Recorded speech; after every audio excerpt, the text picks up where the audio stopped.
Hello, boys and girls. Welcome back. I hope you guys are excited to read chapters 3 and 4 of Because of Winn-Dixie today because I know I am. But I want to give a little summary of chapters 1 and 2 in case you might have forgotten what we read about yesterday. So yesterday in chapters 1 and 2, we met Opal and we met Winn-Dixie. Opal was going to the grocery store and she was going to buy groceries for her father. And she walked in and it was chaotic in the grocery store. So there was a bunch of chaos. Fruit was rolling around everywhere. The store manager was waving his hands in the air. All of the employees were waving their hands in the air. And we figured out why. So Opal looks around the corner and there is this dog, this big dog, skinny but big. And it was wreaking havoc on the grocery store. He was running through, knocking stuff down, licking people. And the store manager was like, you know what, call the pound. We got to get rid of this dog. Opal was like, no, that's my dog. And she gave him a name. She named him, the name of the grocery store, actually, is called Winn-Dixie. And she gave him that name, and Winn-Dixie started following her. So on the way home, she's telling Winn-Dixie about how she got her name and how her father was a missionary in India. So that's how she got her name, India Opal. And then the dog meets her father. The dog walks into the trailer park and he goes into her trailer and he is knocking all the papers down. And her dad is like, you know what? You are a lost soul, a less fortunate soul. So we're going to keep you here and we're going to take care of you. So now, chapter 3, before we read, I want to remind you again what kind of things we are looking for. You know, what point of view is this story being told in? What point of view is the story written in? What kind of predictions can we make about what's going to happen in the story? What kind of connections can we make to people in our lives? What kind of if we meet a new character, does it remind you of any people that you know in your life? Does Opal remind you of anyone in your life? Does the preacher remind you of anyone in your life? We're going to work on summarizing. I just gave you a full summary on the first 2 chapters telling you the most important parts. So I want you to think about all of these things while we are reading these 2 chapters today. So let's go ahead and start. See if I can find a...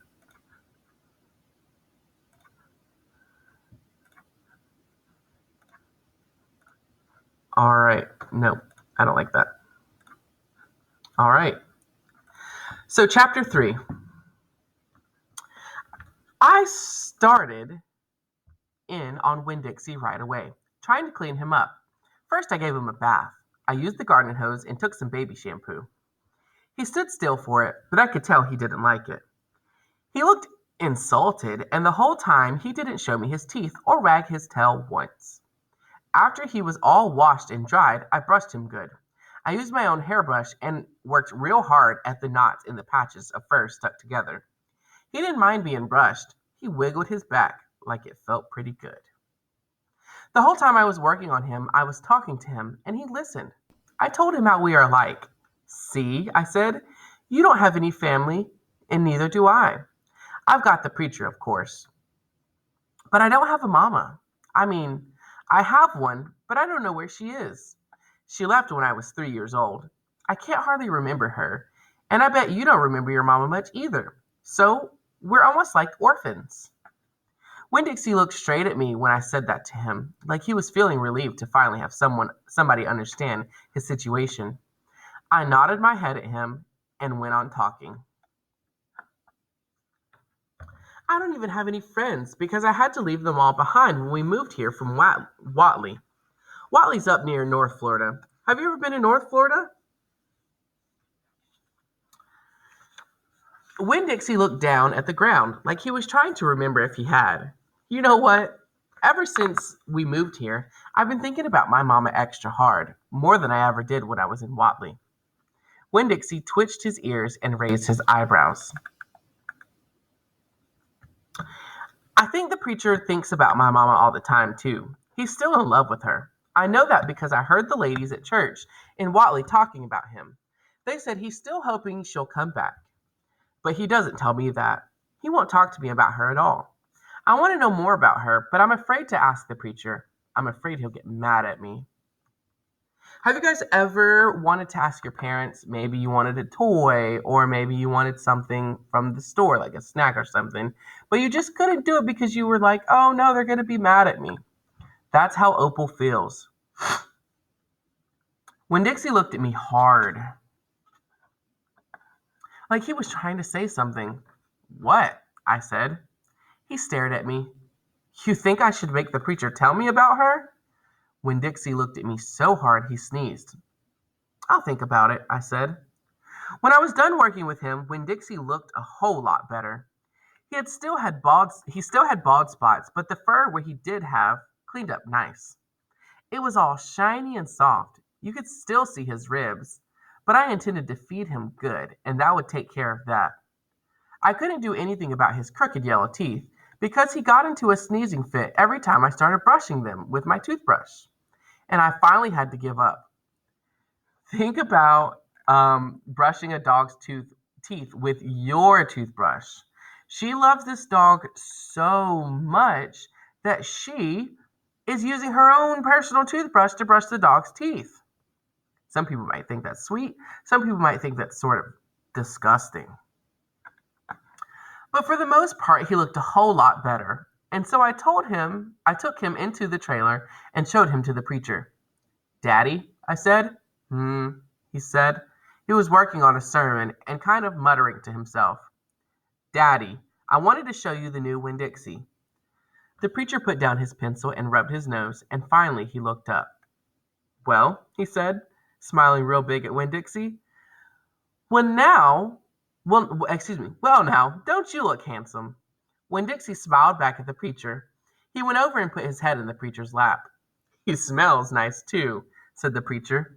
He rubbed Winn-Dixie's head and looked into his eyes.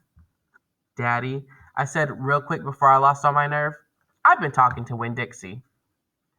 Is that right? The preacher said. He scratched Winn-Dixie's head.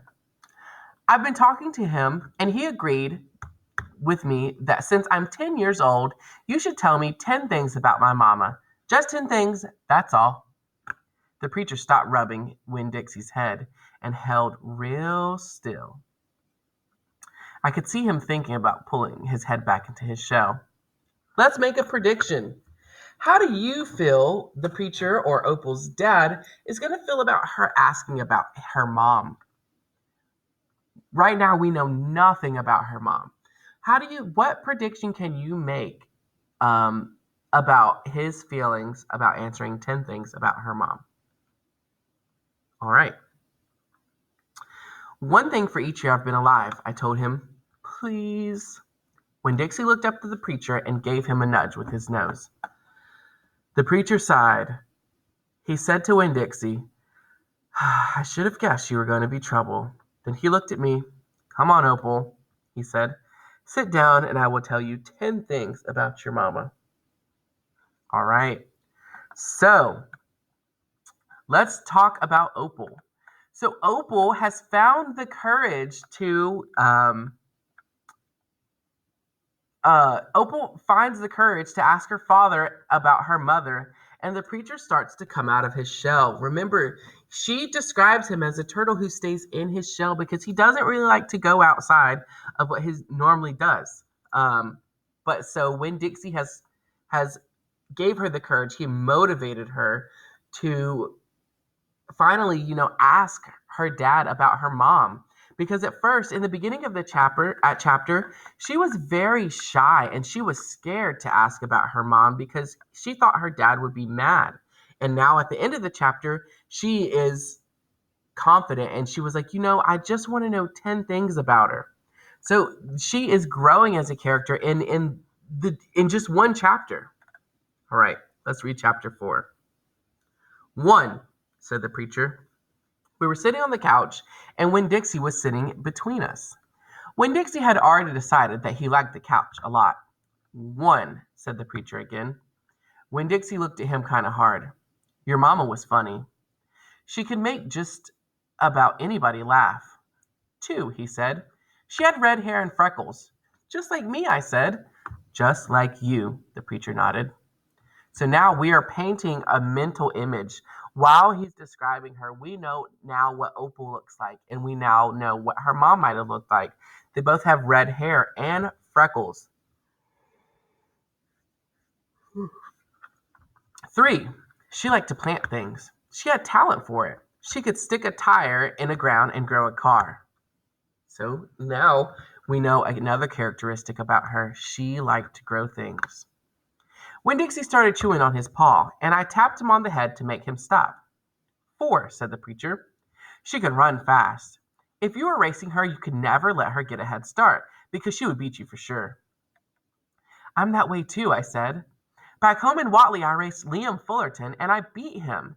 And he said it wasn't fair because boys and girls shouldn't race each other to begin with. I told him he was just a sore loser. The preacher nodded. He was quiet for a minute. I'm ready for number 5, I told him. 5, he said. She couldn't cook. She burned everything, including water. She had a hard time opening a can of beans. She couldn't make nor tail a piece of meat. 6, the preacher rubbed his nose and looked up at the ceiling. Winn-Dixie looked up too. Number 6 is that your mama loved a story. She would sit and listen to stories all day long. She loved being told a story. She especially liked funny ones, stories that made her laugh. The preacher nodded his head like he was agreeing with himself. What's number 7, I asked. Let's see, he said. She knew all the constellations, every planet in the nighttime sky. Every last one of them. She could name them and point them out. And she never got tired of looking up at them. Number 8, said the preacher, with his eyes closed, was that she hated being a preacher's wife. She said she couldn't stand having the ladies at church judge what she was wearing and what she was cooking and how she was singing. She said it made her feel like she was under a microscope.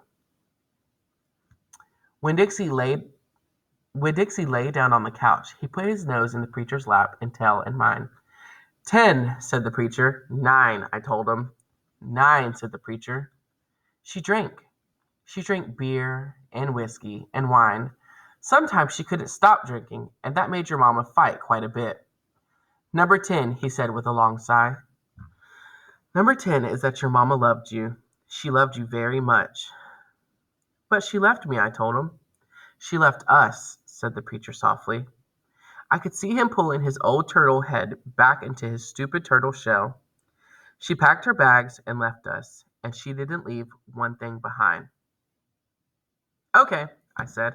I got up off the couch when Dixie hopped off too. Thank you for telling me, I said. I went back to my room and wrote down all 10 things that the preacher had told me. I wrote them down just the way he said them to me, so that I wouldn't forget them. And then I read them out loud to Winn-Dixie until I had them memorized. I wanted to know those 10 things inside and out. That way, if my mama ever came back, I could recognize her, and I would be able to grab her and hold on to her tight and not let her get away from me again. All right. So in chapters 3 and 4, we learn about Opal's mother. We learn a little bit more about her dad, and we learn about her mother. We learn some lovely things about her mom, and we learn some things that are not so lovely. Like she drank a lot, and she didn't really want to be with her dad anymore, and that she left when they were kids. So go ahead and click on your assignment for today and answer the questions. You have the multiple choice questions and your essay questions. Please remember to write in complete sentences, and look forward to reading some more of this story to you guys next week. Have a good weekend. Bye.